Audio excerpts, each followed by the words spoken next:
Hello everyone, Avery here, Southern Fried Knowledge. What a way to start it off. I thought I was almost cured, but I'm not cured. Future Avery here, Southern Fried Knowledge.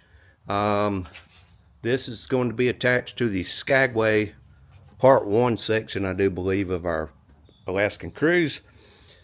That was on June the 17th. Yeah, Tuesday, June 17th was Skagway. This is Sunday, June 29th, I believe, after we've returned. Just wanted to throw this in there. Tuesday was the first day that I'd started getting sick in the middle of the night. I got another video coming along later on that tells everything that happened. I thought it was food poisoning. I still think food poisoning had something to do with it. That night, Monday night, after the whale watching tour and stuff that day in Juneau, I got pretty sick at my stomach. Tuesday, I was pretty sick off and on, stomach cramps and diarrhea and stuff like that going on. I thought it was food poisoning. It could have been food poisoning with the other stuff that we wound up finding out on Thursday afternoon. We found out we both had COVID. But anyway, just thought I'd throw this in here. At the time, I didn't know. So you see if you could tell in the videos that I wasn't really feeling real good. Tuesday wasn't a real good day. Wednesday, I was in bed all day. That was the glacier day at sea. Fortunately, we had the veranda, the little porch. We could see our room. I went out there every now and then, but most of the day, Wednesday, I stayed in bed.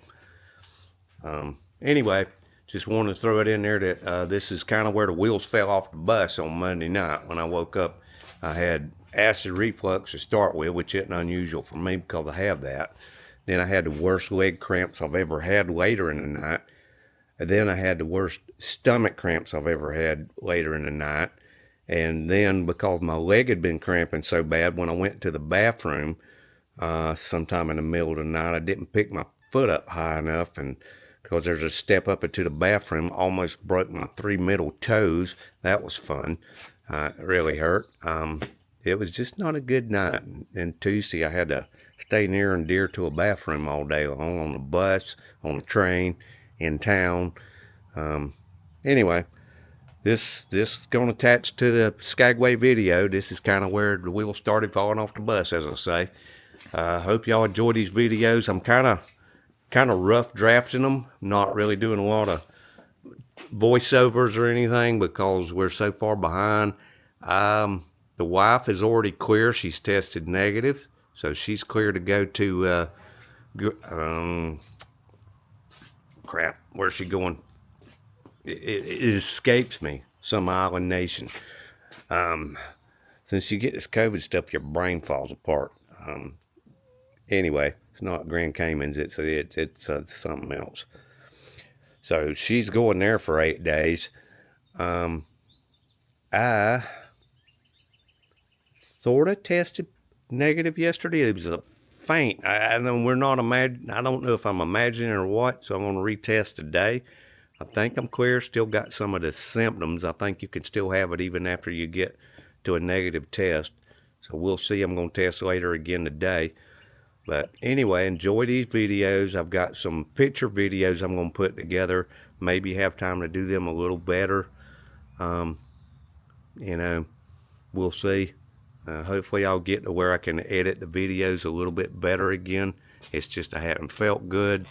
Had a lot going on since we've been back home. I'm still not able to work until I get some negative test where I can go back to work. I'm kind of stuck at home. So y'all enjoy, and thanks for watching. I'll try to get these videos back to a little bit more presentable likeness of, something good quality video stuff. For now, at least there's something here. You can see some of the adventure we had.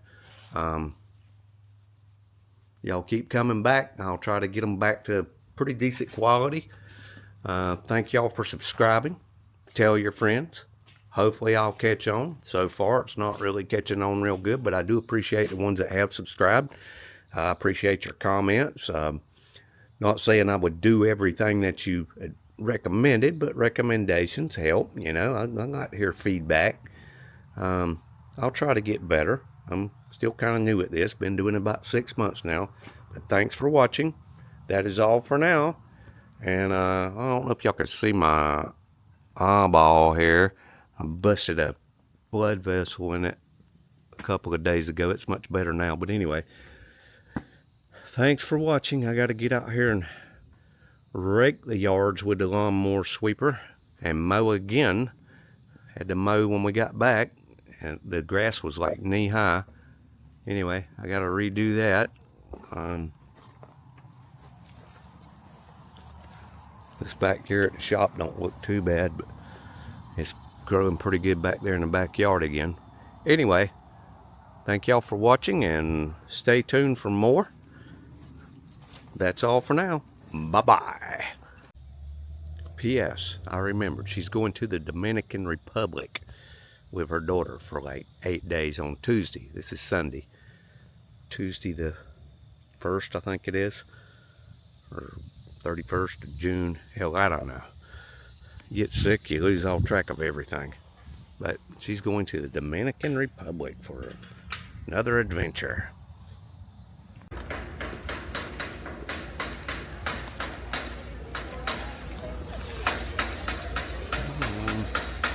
I'm with you.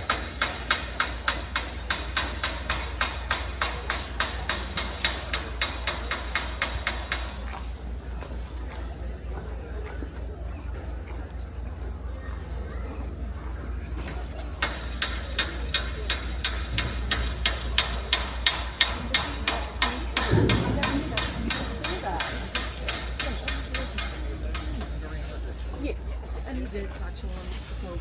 Maybe she says that he had it.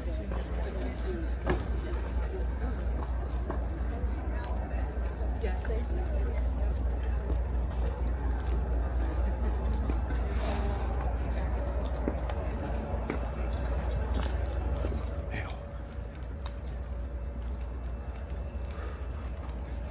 I'm coming. I'm with you. All right, poor dog.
I'm daydreaming.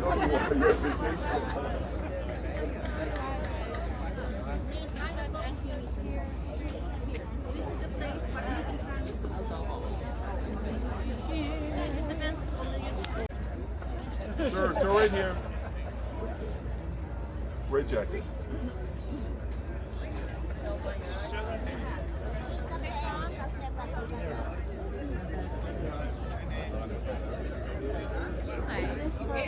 Thank you. Yeah, it says that the payment is the full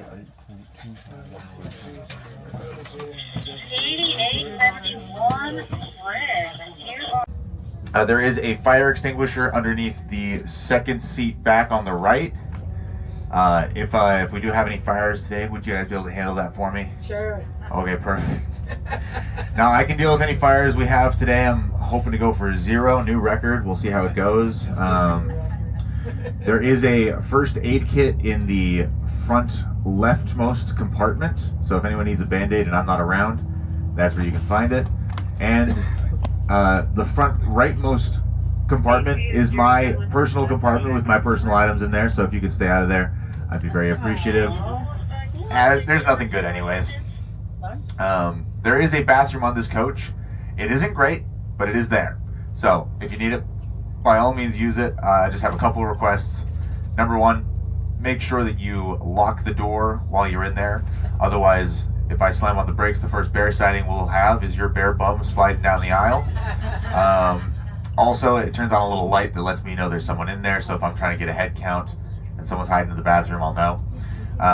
Number two, there is a bottle of hand sanitizer in there that likes to fly off into the toilet if given the chance. So if you could just close the lid when you're done, it helps keeps the smell down and keeps the hand sanitizer out of the toilet, so I don't have to glove up and go after it.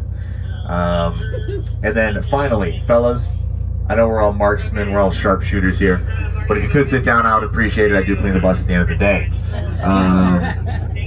Let's see what else. There is a garbage bag at the front of the bus, so if you have any garbage you need to get rid of today, that's where you can find it. Oh, thank you.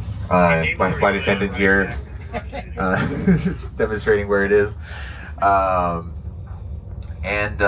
Finally, I don't know if you guys can see this because I'm sitting down, but I have this little fish beanie here. All these buses kind of look the same, so you could try and remember 7142, or you can remember that fish beanie. And if you need to find the bus, just look for that or my smiling face. I can give you a demonstration a little later. And we should be good to go. So, with all that having been said, welcome to Skagway, everybody! Woo-hoo! Now we're going to do a quick tour down Broadway here. This is the historic Broadway. On the right side, as we pull up to this intersection, you'll see a yellow building. That is a bathroom installation that cost $1 million to build, which is quite a chunk of change. The bathroom's on the right there. The golden toilets? Yeah, I call it the pricey pisser, but yeah. But it is the best place in town to get free Wi-Fi, and the only place in town where you can upload while you download. Now, on the right, you see this train car. Looks like it has a giant fan blade on the front of it. That is the snowplow that they used to keep the tracks clear of snow back in the day. Those blades could handle up to about 12 feet of snow. If it got much higher than that, then they had to get out and shovel, and that was something that happened from time to time. Now, on the left side here is the Red Onion Saloon and Brothel. Yes. If anyone on board does not know what a brothel is, it's where they make soup. Yeah. And this man in the blue t-shirt with the gray vest is one of our local legends. That's Ray. I don't know what he does, but he's always around. He has a high-vis vest that just says Skagway. It's not for any company. He just like wears it around and like directs people, and he's great. I love Ray. The mayor, right? He's the mayor of Skagway, yeah. Now on the left here, we're passing by a jewelry store. And then coming up on our right and our left here, we're going to be passing by 2 jewelry stores. And on the right here is a jewelry store. And on the left here is a jewelry store. And on the left here, this used to be a jewelry store. I hope I'm starting to paint a picture here. There are 22 jewelry stores in Skagway. And if you're doing shopping later today and you want to make sure you're shopping somewhere local, look for the blue sticker with 2 polar bears on it in the window. That's how you know a business is locally owned. Because most of them are owned by the cruise lines. Yep. Now on the right is the Skagway hardware store, that pink building there. It is actually just an Ace Hardware. But if you want to be on Broadway in Skagway, you have to either be historic or look historic. It looks that way. We do have a lot of original buildings here. But they have a motto at the hardware store: if we don't have it, you don't need it. Turns out there's a lot of things I don't need. Now on the right and a little behind us, you can see a painting up there on the mountain. That is Kermsey's Clock.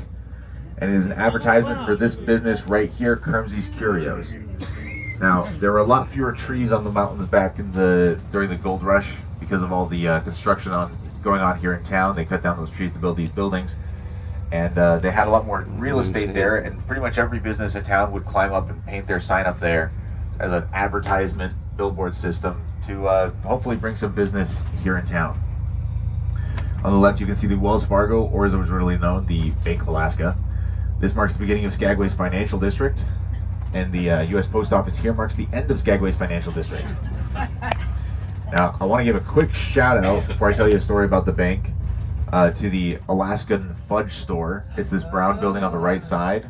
If you like sweets, I definitely recommend you go check it out. The fudge is really good. And every time I've been in there, the owner, Mama T, has a little cooling rack with fresh baked cookies sitting right there by the register. So definitely recommend you check that out. I like to point it out because it's so far out here. Now, there was a attempted bank robbery on the bank back during the gold rush.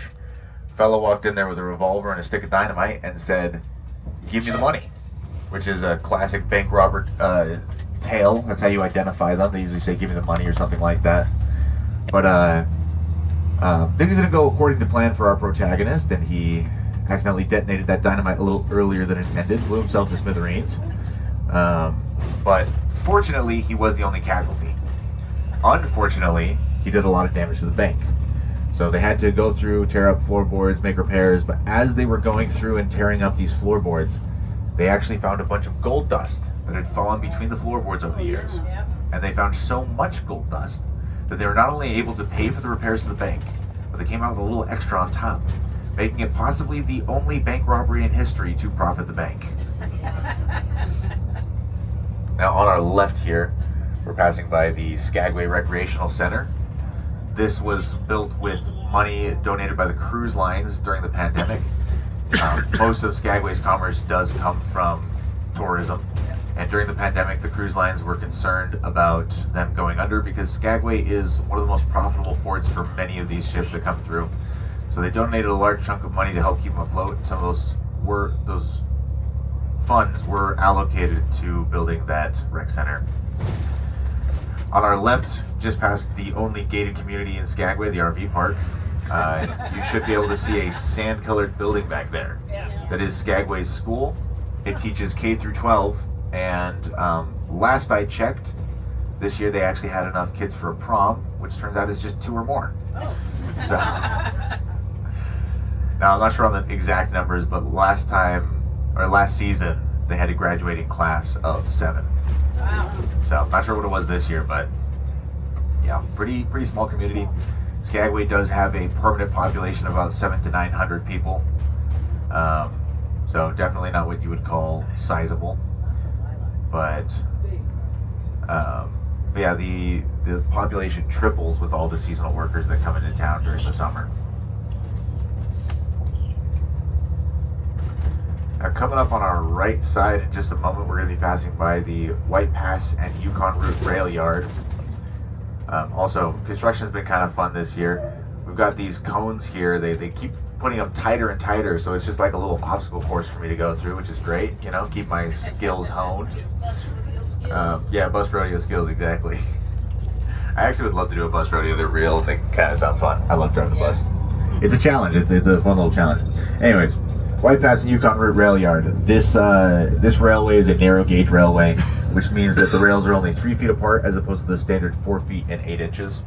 And the reason for that is because it gives the train cars a tighter turning radius, which makes it a little easier for them to get through some of the tight turns up the pass. And we are going to have to stop here because they're finally filling in some of these potholes. It's been a long time coming. This is my second season, and I wasn't sure that the city even knew that they were there because nothing seemed to be done about them. But it looks like they're working on it, which is great. Now, when we pass over the bridge, we will be getting a great view of the Skagway River. Now, you'll notice it has kind of a bluish green tint to it, and that's because it is a glacially fed river, which means it has a lot of glacial silt in it. Glacial silt is this very, very fine silt that's generated by glaciers as they move through the land, grinding away at the rocks and the mountains. I don't know why I blanked on that. They grind away at the rocks and the mountains in their way, and they grind it into this very, very fine silt that gets suspended in the water. And because of that silt being suspended in the water, it's actually not a preferred waterway for salmon. We do see fish in there every now and again, but for the most part, they actually come up through this little channel of water we have down by the docks called Pullen Creek. It's this very small creek, but because it's not full of silt, they do prefer it because the silt gets caught in their gills and kind of irritates them. Now, on the right side is the bus yard where we keep these buses at night. I did double check this morning. This one got a full night's rest, so it's ready to go up the hill. We actually keep the drivers there too. You might have noticed the compartments that we have underneath the bus. Yeah. Bring a hammock up there. It's pretty good. This is where we'll be ending our day here at Dredgetown on the right side. So we'll be back. That is a threat.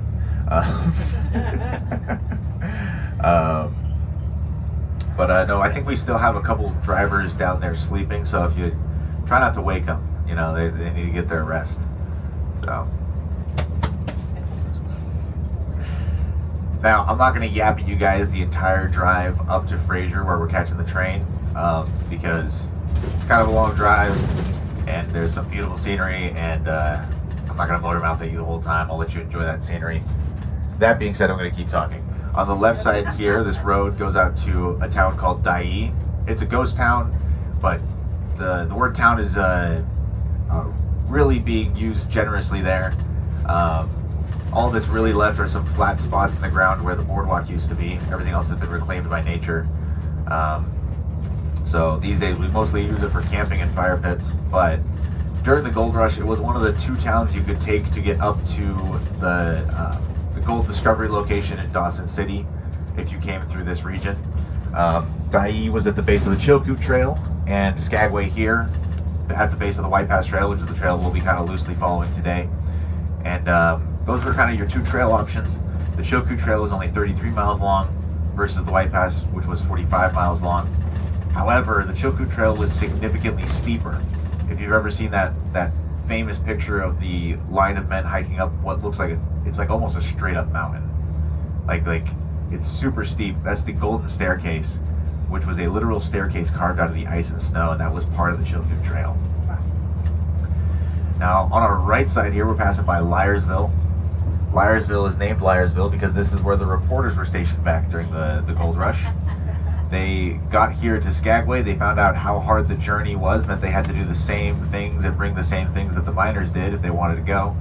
And they decided that sounded like hard work. So they sat down here and they listened to stories being told by the miners as they came down the mountain. And let's just say the miners weren't necessarily being truthful, and they tried to pass them off as their own first-hand accounts. So people were not too happy with their journalistic integrity. On the left here, you'll see a big pile of rocks.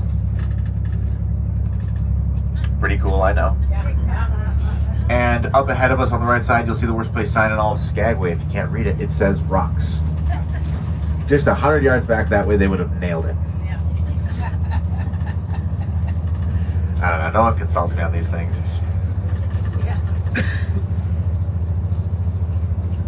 To this valley, so you can see these long sloped edges that form the glacial valley. We are going to be keeping rolling here, but I like to slow down and let you guys get a good look at it.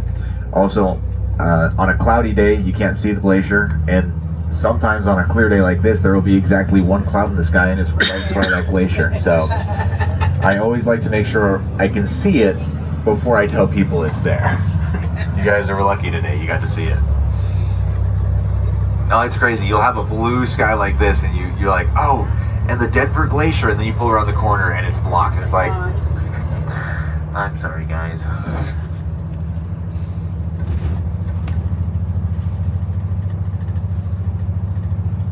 All right, now this next bit is very important. Number 1, on the right side, there's the rails that you guys are going to be writing down in a moment.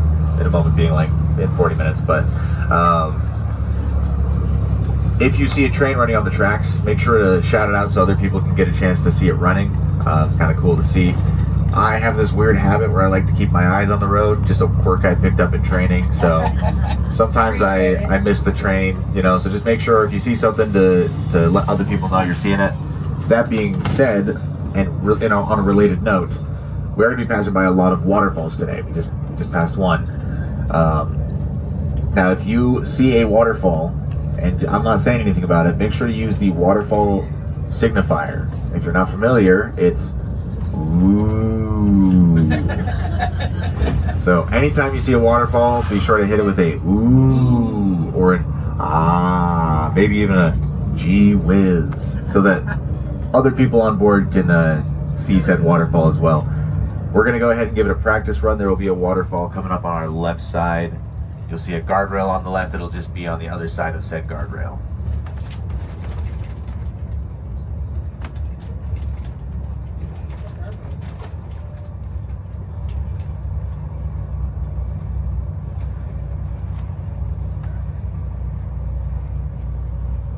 All right, here comes that waterfall. You'll be able to see it in 3, 2, 1-ish. Ooh. Gee whiz. Awesome. What a wonder. Now on the right here, a little bit more of an eyesore, is the Skagway incinerator. It's it's not great, but we do incinerate most of our garbage here just because it's a very remote location. We don't really have space for a landfill, and even if we did, we wouldn't want the bears digging through it. And so we do have some recycling programs in town. We do as much as we can. We recycle aluminum, glass, and paper, but there's only so much we can do. So we try and keep most of our disposable containers to those 3 materials. We don't really have a lot of plastic bottles in town if we can help it. Also, I forget to do this all the time, and I'm remembering pretty early actually. But hi, I'm Clancy. I'll be your driver today. It's embarrassing to admit how often I get like 2 hours into the tour and then go, hi guys. Now up ahead of us you can see IHOP coming into view. International House of Passports, of course. This is the U.S. Customs building. You can't tell me though if you just saw that next to a Walmart that you wouldn't double take. Look, it looks like an IHOP, but I don't know. Maybe I'm just hungry for pancakes. It's possible. I had a big bucket of flour that I purchased and filled last season, and I only just now got it back from my buddy who has the storage unit up here. So I've had a hankering for some pancake or whatever the kids say. Now, even though we're passing the customs building right now, we're actually not going to cross the border for a minute. Once we cross the border, you'll see there's really not a lot of space up there to fit in the 2 customs buildings. So they decided, you know what? Let's just space them out pretty far away. So we are technically still in the U.S. here, but we will be crossing into Canada in about 10 minutes-ish, depending on our timing. Now coming up, I guess that he's evil and vile and all of that, but I guess I can be honest with you guys. He's pretty alright. I like him.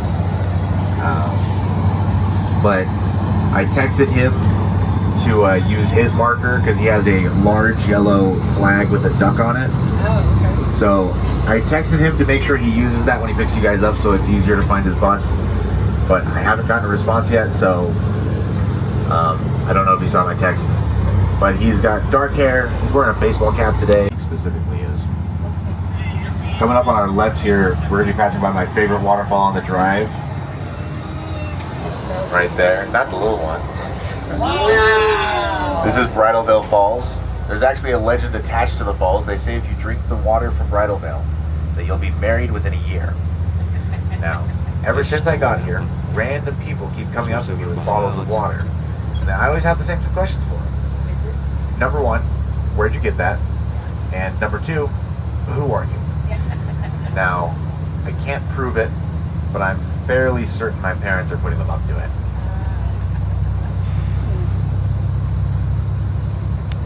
It is a single cantilever suspension bridge, which basically just means it's only attached on one side. Now the reason it was designed that way is because there is a fault line right here, and in the case of an earthquake, it's designed so it'll break off on the one side and still stay standing, which still kind of sounds sketchy to me, and I guess someone agreed because in 2014 it was deemed unsafe to drive on, and in 2018 they completed the portion of the road that we'll be driving on. So I suppose for 4 years there, they just kind of said, good luck. But I'm very glad they built this other portion of the road, partially because it's just very narrow. But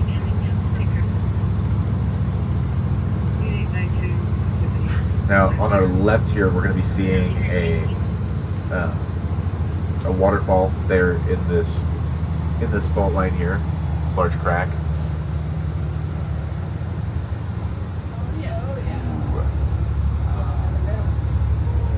Now, you will get another look at that because we're going to pull up here for a quick picture stop. But I like to point it out when we're close to it. But you should be able to see it from up here. So the 3 main points of interest at this picture stop: the waterfall, the bridge, and the Sawtooth Mountain peaks, which are these the ones that look like sawtooth on the right side out the window. I don't know why I said out the window. I think everyone assumed that the mountains were out the window, but you know, sometimes you start talking and you flip into autopilot. Yeah, so these are the Sawtooth Mountains. Those mountain peaks are 7,500 feet, which is about double what we'll be reaching today. We'll be reaching a sum of 3,292 feet. But I'll pull up here. Anytime we are disembarking the bus, I want to be the first one off so I can grab a stool for you guys. My arm will be there if you need it. If you don't need it, I won't be too offended, but fist bumps are also appreciated. So, I will grab that stool and let you know when we're good to go.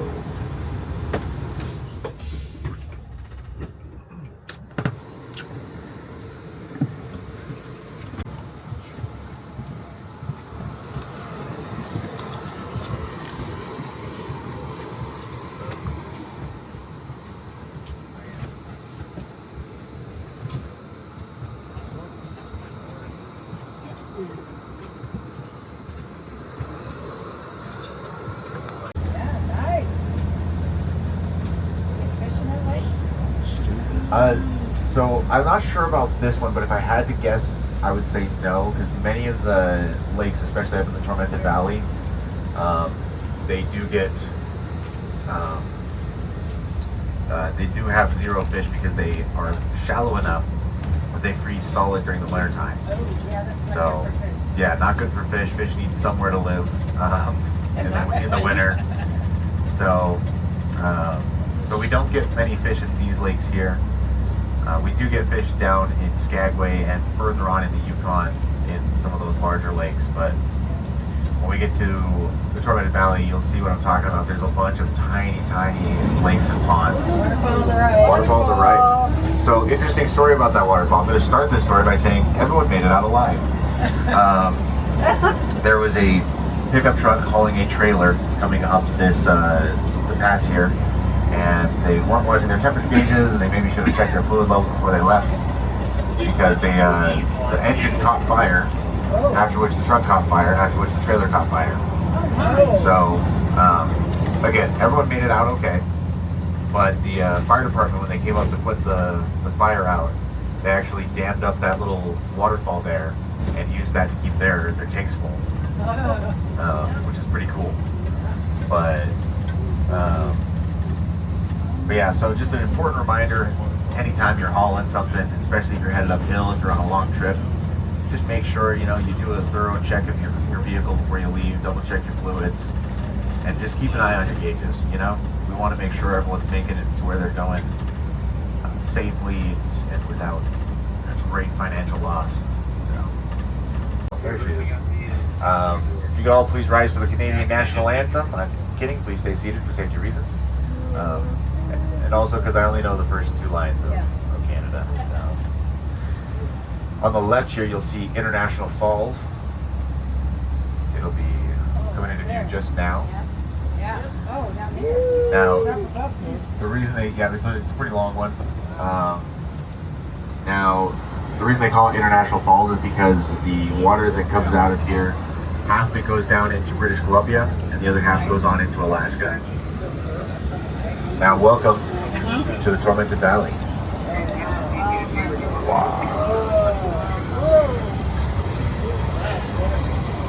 I have this weird thing I could do, and my fellow tour guides keep telling me I should work it into my tour.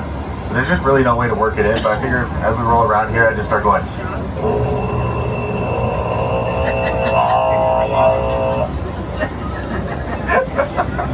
That fits, right? That makes sense.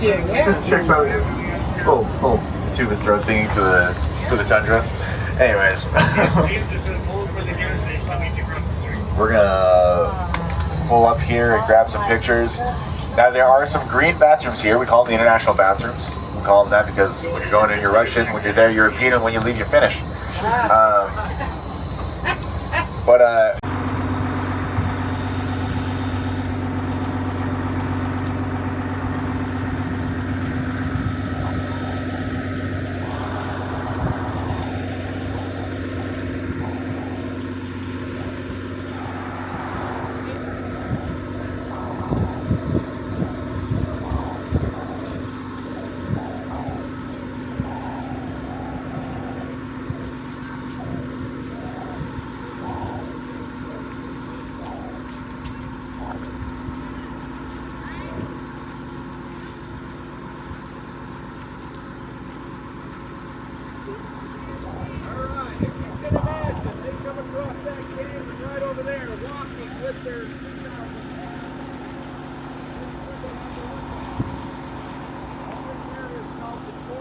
Tundra. You can see that it would be pretty tormented, not before man, but just tormented.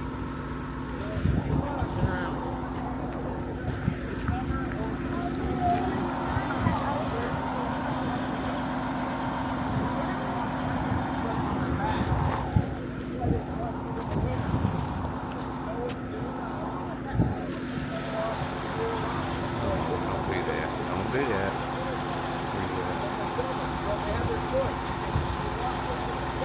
I think I got us there. Maybe.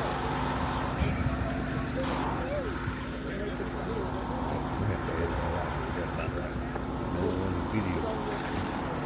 No you on the video. I'm not doing a lot of that. This guy forgot it that time.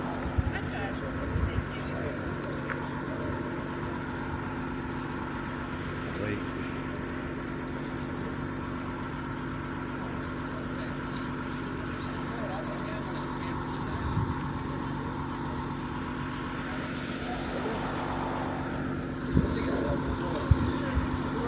Good. Shot of that. A little better shot with nobody in it. One could hope that it'd be like that.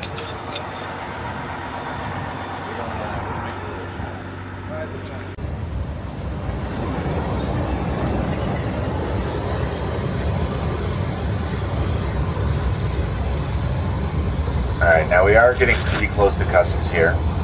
So, first and foremost, if there is anyone in the bathroom right now, go ahead and finish up and hop out of there. We want to stay clear of the bathroom while we are going through customs. So, until we clear customs, the bathroom is closed. But also, there will be a bathroom on the train. So, if you can hold it, once we pass customs, we're at the depot, or at the platform.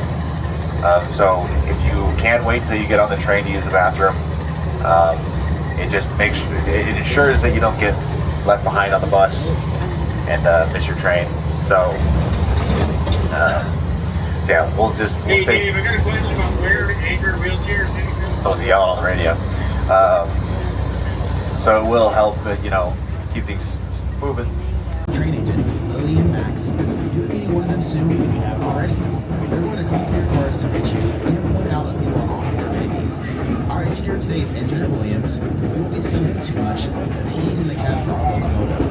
We will, however, be seeing our Conductor Saul, who's in charge of our train, and assisting him is our brakeman, Kaminsky. On your seats, you should already find a copy of our all-four magazine. If you turn to the back cover, it will hold out to a rail map which you can use to follow along as we embark from milepost 27.7, Fraser, British Columbia, to milepost 0, Skagway, Alaska. On those maps, you will see a dotted line indicating the international border between the United States and Canada. We will be traveling back to the U.S. today and going through customs when we arrive in Skagway. So once again, your passport is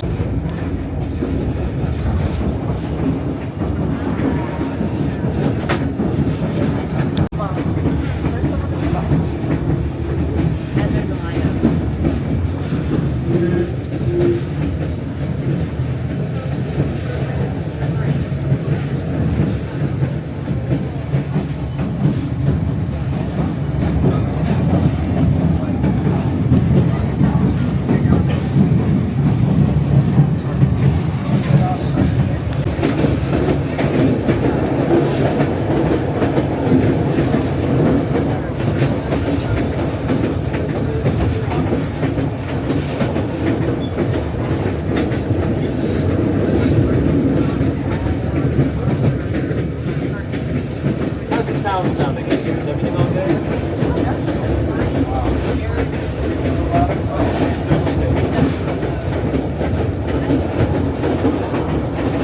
I can't do it if someone's on the rest.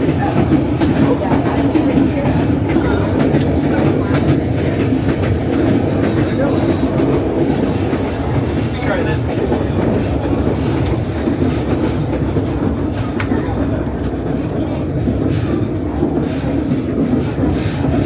Hopefully, shutting that back door should help cancel out some of the sound. When I come back through, just let me know. What do you say? Something about somebody complaining about something. We said don't go out the back door. No, he shut the back door so that it would muffle some of the trailer or the train sound.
on your right will be a lake called Summit Lake.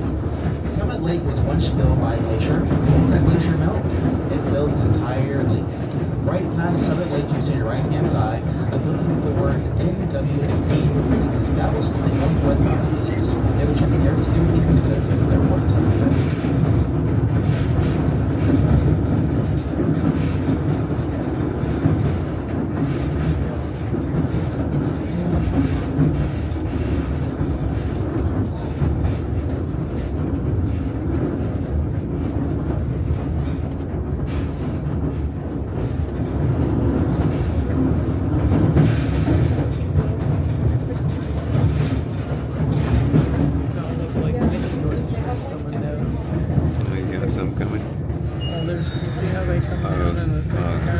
A snowbank. Yeah.